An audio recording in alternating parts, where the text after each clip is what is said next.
That's the sound of a jail door closing behind me. I'm in the Snohomish County Jail in Everett, Washington. Folks from the county are leading me on a tour. I'm seeing how they handle so many inmates addicted to heroin.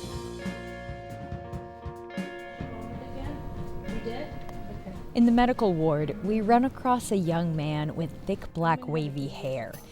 His face looks unnaturally ashen. He sits slouching forward on a bench. He's wearing a green and white striped uniform. He's an inmate, and he's really sick. A nurse, Julie Ferris, leans over. How much heroin are you doing? She asks him how much heroin he usually does. A couple grams a day. Have you gone through Detox before? Yeah. He tried a program that uses medicine to replace heroin, Last month? Suboxone.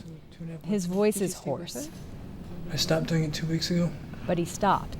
How come? He looks up and sort of shrugs. Heroin? Yeah, I get it. Okay. Heroin.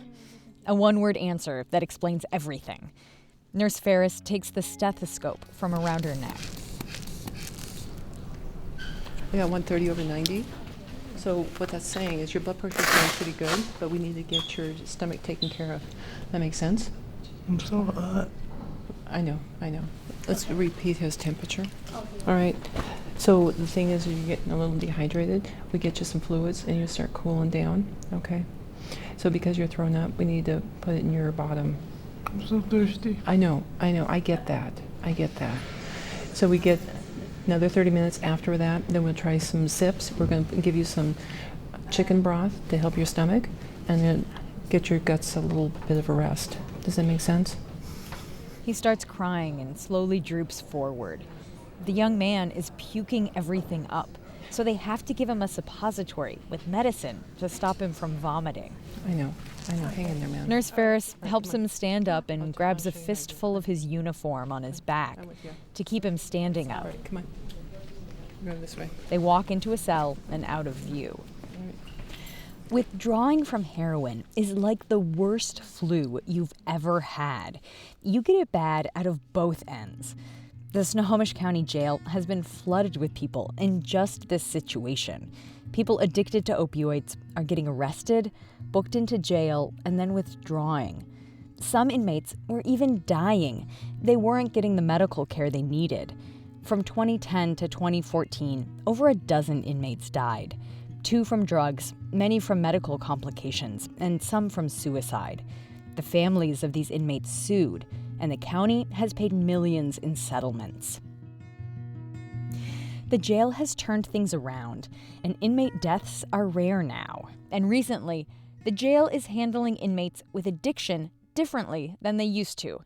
We're going to tell you how. This is Finding Fixes, a podcast about solutions to the opioid epidemic. I'm Anna Boyko-Wyrock. And I'm Kyle Norris. In this episode, we're talking about solutions in and out of jail. We're going to look at how to help inmates detox more humanely and connect them with treatment and services as soon as they're released.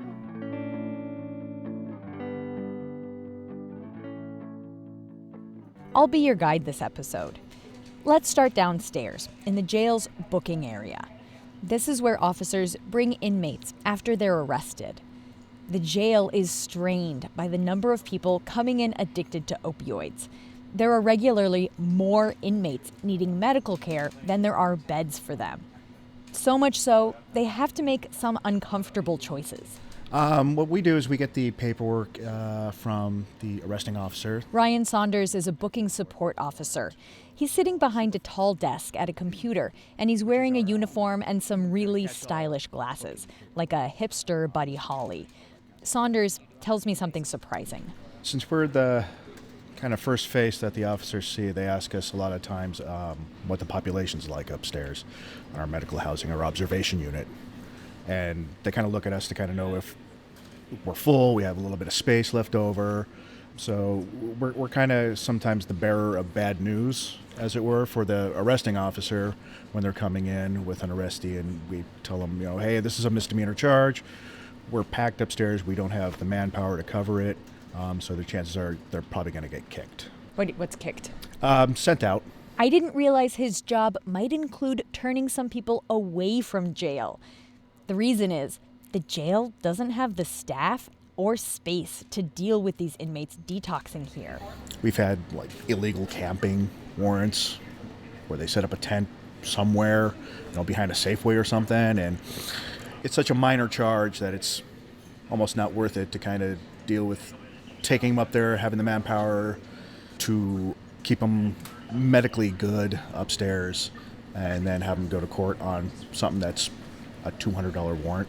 4 years ago, the sheriff changed the rules on who gets booked into jail. No more people arrested on non-violent misdemeanors who had big medical or mental health needs the jail staff couldn't handle. Saunders says burglaries and DUIs are still getting booked, though. And if you're running around in traffic and making a nuisance, they'll find space for you. But unfortunately, a lot of the time, if we're full upstairs, we're full upstairs. What do you make of that? I think it's a bummer. I mean, really, perfect world. If you get arrested on something, you come in, you get booked. In a perfect world. And in a perfect world, if you come into jail, you stay in jail? Right. Kind of the way it used to be before this really god-awful epidemic has hit us. It's unfortunate that it's come to this. Sherry Ireton with the Sheriff's Department is one of my escorts around the jail today. She has something to say about this on behalf of her boss. It's frustrating for leadership like the sheriff. He knows the pain and the pressure the community feels when you have somebody wreaking havoc in the neighborhood, stealing bicycles, spray painting garages. It's frustrating. But when he became sheriff and started looking at the data, he also realized that arresting them, just cycling them in and out of the jail, wasn't working either. And it's putting a lot of pressure on this facility, and to have 30, 50, 60 inmates all detoxing, taking up a lot of resources in the jail for stealing a bicycle, right? Because we have folks in here who have committed felonies who definitely are going to come in here and stay here, and we have to treat them as well. Upstairs in the medical ward, the upstairs we've been talking about, Nurse Julie Ferris has seen the changes in the jail herself. 13 years ago, we used to have 98 to 99% alcoholics coming through our doors. Those days are gone, and now we have their kids, their grandkids coming in, and now it's heroin. And heroin has just sapped our community. It's killing our children, and I'm going to get emotional. This topic hits a nerve. Heroin is stealing our children from us, and it's stealing their lives from us, and we have to do something because our children is our future, and if this is our future, we're lost. As a community, we have to do something.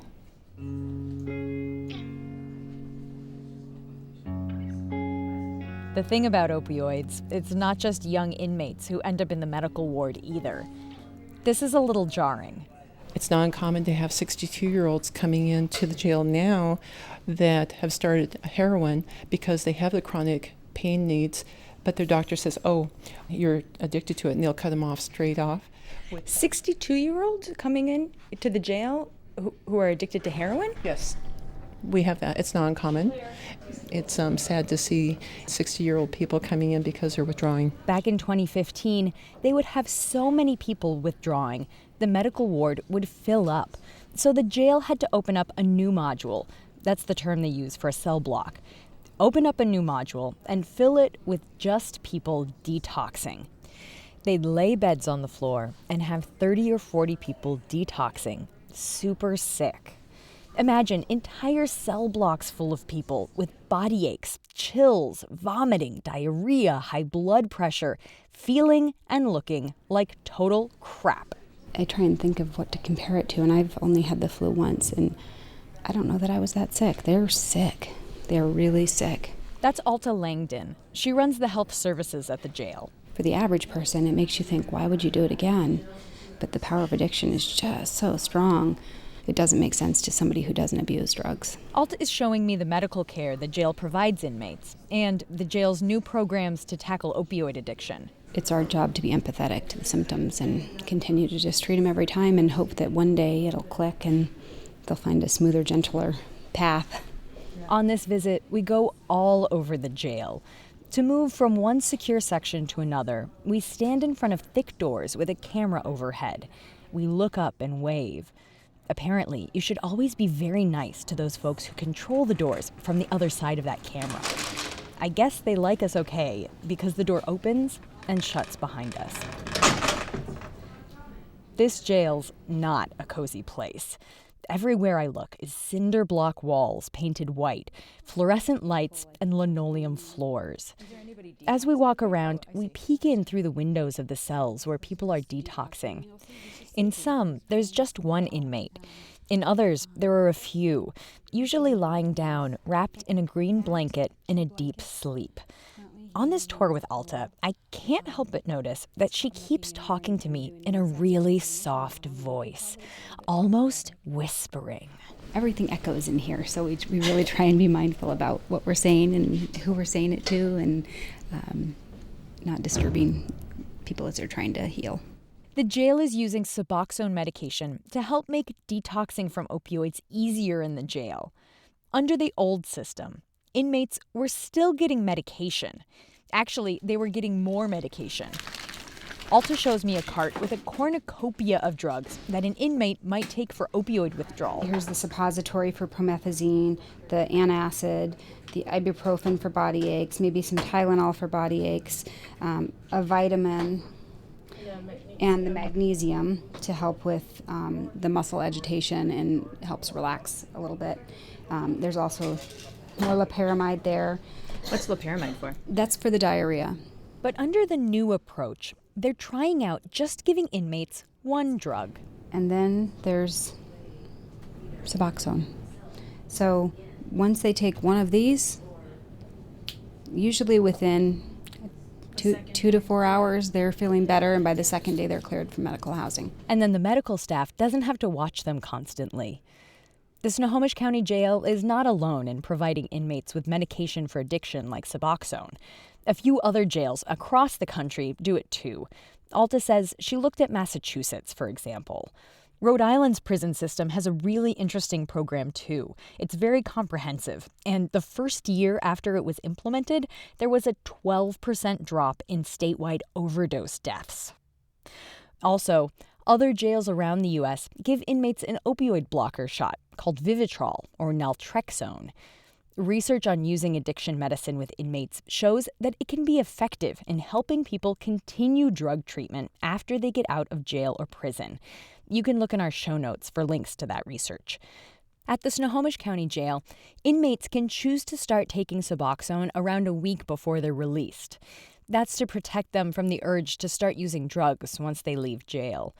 So far, the jail's Suboxone programs are pretty new, and fewer than 100 inmates have gone through them, so they don't have much data yet to evaluate the effectiveness. One important point, though, is that it's more than handing out pills. It's not as simple as just giving them a medication and releasing them. It's a matter of connecting them to the tools that they need to be successful as they leave. So the jail's program includes drug therapy groups behind bars and someone at the jail door to pick up people when they're released. Getting people help when they first leave jail is super important. Once somebody goes off opioids and gets out of jail or prison, it can be very risky for them. Their tolerance to opioids goes down, so if they go back to drugs, it's easier to overdose and die. So the officer working in here would also be a good person to talk to. Alta brings me over to a jail deputy, walking up and down in front of the cells. Hi. Hi. I love your tattoos. Oh, thank you. Her forearms are covered, and mostly criminal justice themed. The pink handcuff tattoo sticks out. It was her first. Because I had pink cuffs here and they banned them, so I put them on my wrist. And then I just kind of escalated from there. I love guns, I love knives. Got my kids' fingerprints here. The officer's name is Teresa Porter, and the drug problems in this community are not just part of her professional life, they're personal. Her 23-year-old son just got out of federal prison. She says he's addicted to drugs. He's back at home. I never thought I'd have to, have a kid back at home at 23. And hopefully doing recovery good this time. Are you afraid he might use again and overdose because his tolerance has gone down? Yeah. Oh, I'm terrified.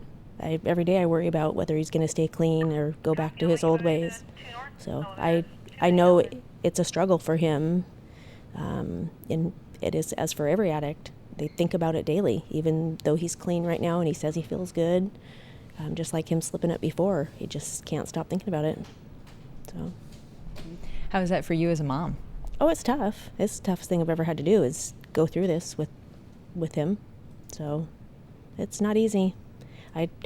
On that level, being a parent, it's been different seeing my son go through it, because now I'm a parent going through it. So I think about the people that are in here, and they also have parents that probably worry about them.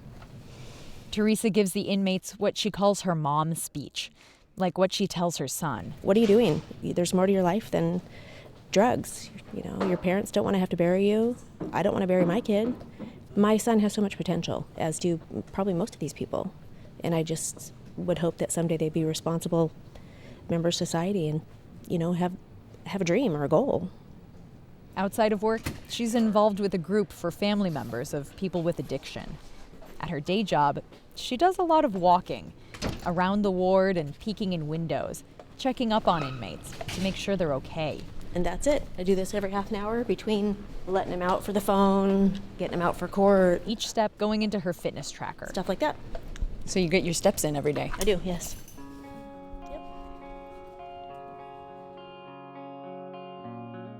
Here's someone who might have received Teresa's mom's speech. The one where she tells inmates there's more to life than drugs. Meet Heather Alexander. Heather was in Snohomish County Jail, got drug counseling there, and got on Suboxone. She's a young woman from a small town in Snohomish County, known for its history of logging and meth. She has long blonde hair, and every time I see her, her makeup is immaculate. She used to be homeless and addicted to heroin. What was it that made you say, I don't want to use anymore and I'm not going to use anymore? I have a son, a beautiful 4-year-old son, Christopher Aiden, and I've wasted so much time and so much life in that world where it leads nowhere but down. It doesn't matter how high you come up or how good you do. And I don't want that. I don't want to get deeper and deeper until I'm dead or locked up forever. I want life. I want to be a mom to my son. He's what matters most. Her son is now living with her father in her hometown. Heather has been on Suboxone for 3 months at this point. I meet her at the Ideal Option Clinic in Everett. It's the one where we spent a lot of time at in episode 1. I went into jail for about 7 months. I got caught with drugs. And while I was in there, there was the program that we're doing for the Suboxone, and I did in-jail treatment classes and got signed up for them to come pick me up the day I got released in the morning. So Jody was there waiting for me. Jody is Jody Aponte, a chemical dependency counselor. And I had nothing but the summer clothes on my back that didn't fit because I gained 30 pounds, and she gave me a coat and she drove me here and we got everything taken care of. Jody works in the jail doing drug counseling and also meets people as soon as they're released. Jody and Heather know each other from Jody's drug treatment groups in the jail. Right now, she's sitting next to Heather, and I want to say reminiscing, but that's not really the right word. They're talking about the time a few months ago when Jody picked Heather up from the jail. She had spaghetti straps on a rainy, cold day. I had a gray sweatshirt, and I had just washed it, and I'm like, oh my God, put this on. Like black yoga pants. Yeah. And my fat's like all spilling out of them. They were way too small. Yeah, they were. She had flip-flops. Wasn't it even flip-flops? They were flats. On a good day, I think Pacific Northwest winters are best described as clammy. After Jody picked Heather up, they picked up her Suboxone prescription, and they made a plan of where Heather was going to go that night so she didn't go out and use heroin. It made a huge difference. I probably wouldn't be sitting here. Where do you think you would be? Using in the streets. Yeah, because you're not going to run into anybody else out there except for other people you know in the same situation. What are you going to do? It's cold. They're automatically triggered. This is Jody again. When they take one step out that door, they're automatically feeling like they're in withdrawals, because every other time they've been on the street, it's been either to get their drug of choice or using. So they hit that street and their body feels like it's in withdrawals. They start to really get kind of antsy. And so, like, if I wouldn't have been standing next to her, kind of saying, okay, here's where we're going, she would have, who knows where she would have ended up. By the time we taped this episode, it was almost 8 months after that meeting. Heather has an apartment, a job, and is still off drugs. For a lot of the people we talk to who use drugs or who are in recovery, jail time is a part of life. The latest national stats on jail inmates bear this out. In local jails, over 70% of inmates have a diagnosable drug or alcohol addiction.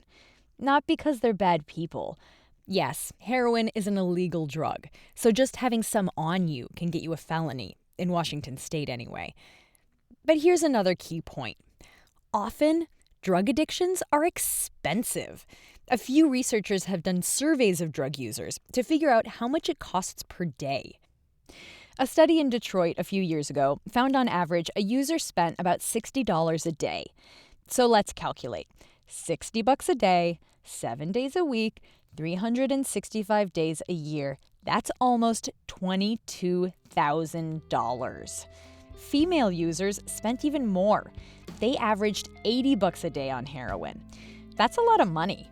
So it's not surprising that the survey found a big chunk of their income came from crime, like selling drugs or prostitution.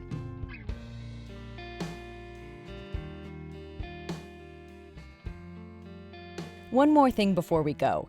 Let's check back in with Hallie and Monty. They're the couple in their 20s who stopped using drugs on Valentine's Day, 2018. They've had their share of court cases and jail time.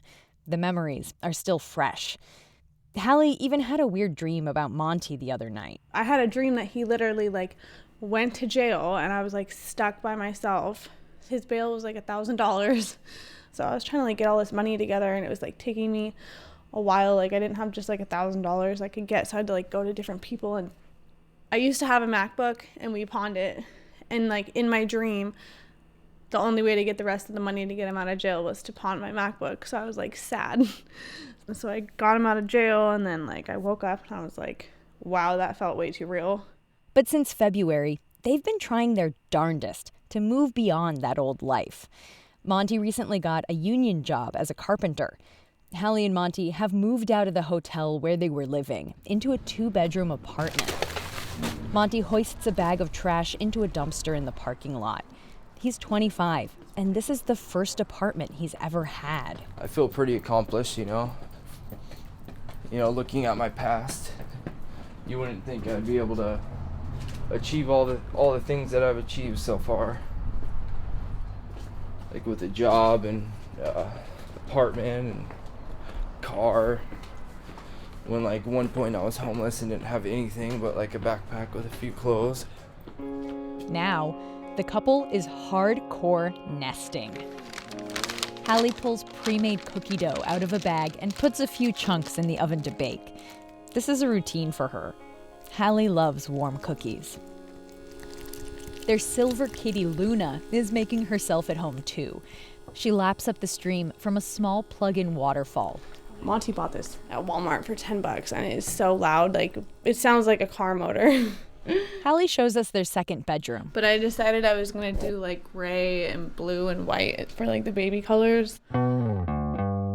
Surprise! She's pregnant! Hallie and Monty are expecting a baby girl. They found out a few months ago during a clinic visit to treat her opioid addiction. This is the longest she's ever been off drugs since she got addicted. Monty is getting his game face on. He's pushing back against any urges to use drugs. Just even today, I got a friend request from a old friend that I used to, use with. And I just thought about all that past, and sometimes I just want to escape, sometimes I feel emotions and I don't like to feel emotions, or I'll feel pain and I just want to escape, and that's a trigger. But we can't, we have a baby on the way. it's time to grow up and be serious, and like I've actually have like lives depending on me now. Hallie gets up to take the cookies out of the oven. When you have uncomfortable feelings now, what do you do? How do you deal with them? I just play the tape through on like what will happen if I use, what I'll lose, and who the people I'll affect if I use. And like my track record shows that I can't just like use drugs like one time, that it just repeats itself in a vicious circle and I lose everything. He plays the tape through in his head, starting at using drugs until the very end.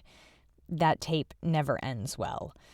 Instead, Monty says he dreams of being a good father, and he's looking forward to the day he'll have a house with a white picket fence, kids, dogs, and, as he says, a normal, boring life.